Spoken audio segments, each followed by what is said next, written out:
I watched my father throw my grandfather's passbook into the hospital trash can 3 hours after Grandpa stopped breathing. He said, "This is worthless." Just like him. I pulled it out after he left. 2 days later, the bank manager told me there should have been $1.4 million in that account. Should have been. My name is Sarah, I'm 29. I work as a dental hygienist in the same town I grew up in. My grandfather, William, raised me. My mother left when I was 4. My father, Marcus, was around but he wasn't present. He drank, he gambled. He borrowed money from Grandpa and never paid it back. Grandpa was a mechanic. He owned a small auto shop for 43 years. He never made a lot but he saved everything. He lived in the same house for 50 years. Drove the same truck for 20. He told me when I turned 18 that he'd been saving for me since I was born. He said, "This is for your future. For a house. For when you're ready." He showed me the passbook once. It was old blue, with his name written in fountain pen on the inside cover. He said he'd put money in every month. No matter what. I didn't ask how much. It felt rude. In March of last year, Grandpa had a stroke. A massive one. He collapsed in his kitchen while making coffee. The doctor said he had maybe weeks. Maybe less. He never woke up. The first time I noticed something was wrong was 2 weeks after Grandpa went into the coma. I went to visit him after work. It was a Tuesday. I brought flowers, daisies, his favorite. My father was already there. He was sitting in the chair next to Grandpa's bed, going through a folder of papers. I asked what he was doing. He said, "Handling things. Someone has to." I looked at the papers. Bank statements, insurance documents, a power of attorney form. I asked if Grandpa had signed that. My father said, he signed it years ago. In case something like this happened. I didn't remember Grandpa ever mentioning it, but I didn't push. I should have. The second time was 3 weeks later. I came to the hospital early one morning before my shift. Grandpa's room was empty. I asked the nurse where my father was. She said, "He left about an hour ago. He's been coming every morning this week." Every morning. My father, who hadn't visited Grandpa more than twice a year for the last decade, was suddenly coming every single day. I asked the nurse if she knew why. She said, "He usually just sits with him. Sometimes he makes phone calls." Phone calls. I went to Grandpa's bedside. I held his hand. It was cold and thin. I whispered, "What's he doing, Grandpa?" He didn't answer. He never would again. The third time was the day Grandpa died. I got the call at 6 in the morning. The nurse said he'd passed peacefully in his sleep. I drove to the hospital. I was shaking so hard I almost ran a red light. When I got to his room, my father was already there. He was standing by the window holding a small blue book. The passbook. I asked where he got it. He said, "It was in his things. I'm going through everything." I said, "That's mine." He told me it was for me. My father looked at me.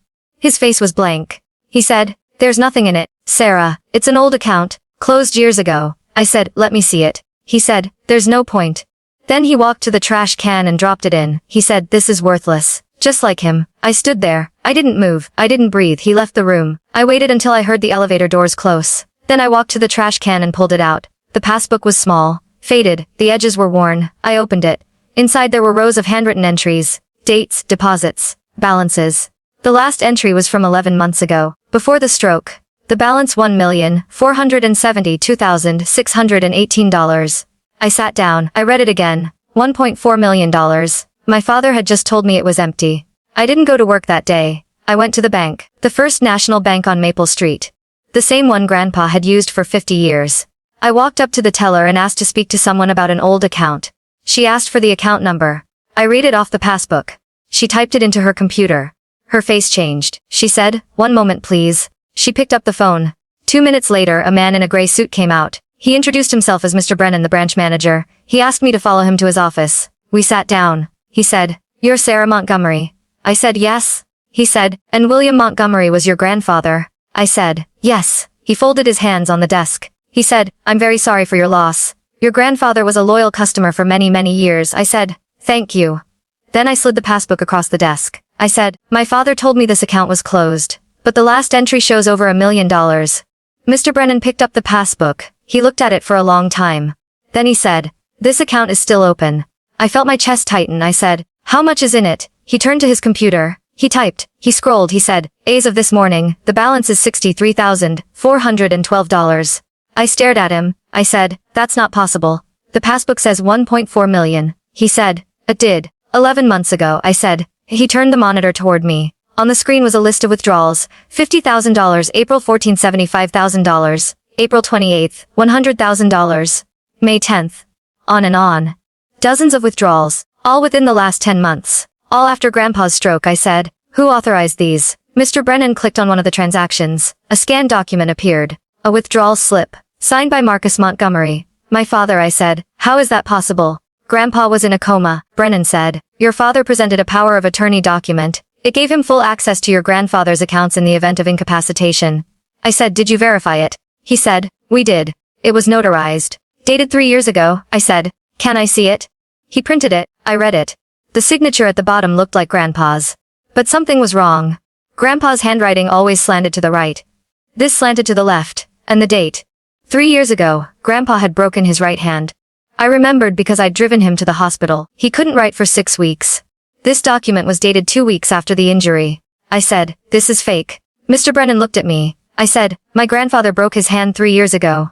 He couldn't have signed this. Mr. Brennan said, do you have proof? I said, hospital records. X-rays. I can get them, he said. Then I suggest you do. And I suggest you contact an attorney. I left the bank. I sat in my car. I called a lawyer. A woman named Rebecca Holt. A friend from high school had recommended her years ago. She answered on the second ring. I told her everything. She said, bring me the passbook, the power of attorney, and any hospital records you can find. I'll meet you tomorrow. I spent the rest of the day at the hospital records office. I requested Grandpa's file from 3 years ago. They gave it to me that afternoon. Inside the X-ray images, a doctor's note, a cast log, right hand fracture, immobilized for 6 weeks. The injury date March 3rd, the power of attorney date March 17th. 2 weeks later, Grandpa couldn't have signed it. I met Rebecca the next morning. She reviewed everything. She said, this is forgery and theft, possibly elder financial abuse. I said, what do I do? She said, we file a police report, and we freeze the account immediately. We did both. The police opened an investigation the same day. The bank froze the remaining $63,000, and Rebecca sent my father a letter. It was delivered to his house by courier. He called me 6 hours later. He said, what the hell is this? I said, it's a cease and desist. You stole from Grandpa. He said, I didn't steal anything. That money was for medical bills. For the funeral. I said, the medical bills were covered by insurance, and the funeral cost $8,000. You withdrew over $1.3 million. Silence. Then he said, you don't understand. I said, I understand you forged his signature while he was dying. He hung up. 2 days later, Rebecca called. She said, the police want to interview you. They have the handwriting analysis back. I went to the station. A detective named Morris sat across from me. He said, we compared the power of attorney's signature to known samples of your grandfather's handwriting. He slid a report across the table. It's a forgery. The slant, the pressure, the letter formation, all inconsistent. And the timeline matches your hospital records. I said, so what happens now? He said, we're charging your father with forgery, theft, and financial exploitation of an elderly person. I said, how much time could he get? He said, 5 to 15 years. Depends on the judge. My father was arrested 4 days later. His bail was set at $50,000. He couldn't pay it. He sat in county jail for 3 weeks before his lawyer negotiated a plea. He pled guilty to felony theft and forgery. He was sentenced to 8 years in state prison. He was ordered to repay every dollar he stole. The court seized his car, his savings, and the house he'd bought 6 months earlier. A house he'd paid for in cash. With Grandpa's money. The remaining $63,000 was returned to me. Rebecca helped me open an estate account in Grandpa's name. We're still tracking down the other withdrawals. Some of it went to gambling debts. Some to a woman my father had been seeing. Most of it is gone. But I'm not letting it go. I visit Grandpa's grave every Sunday. I bring daisies. I tell him I'm sorry I didn't see it sooner. And I tell him I kept the passbook. It sits on my desk at home, in a frame. Not because of the money. But because it's the last thing he tried to give me. And my father tried to throw it away like it was nothing. Some people will steal from the dying and call it love.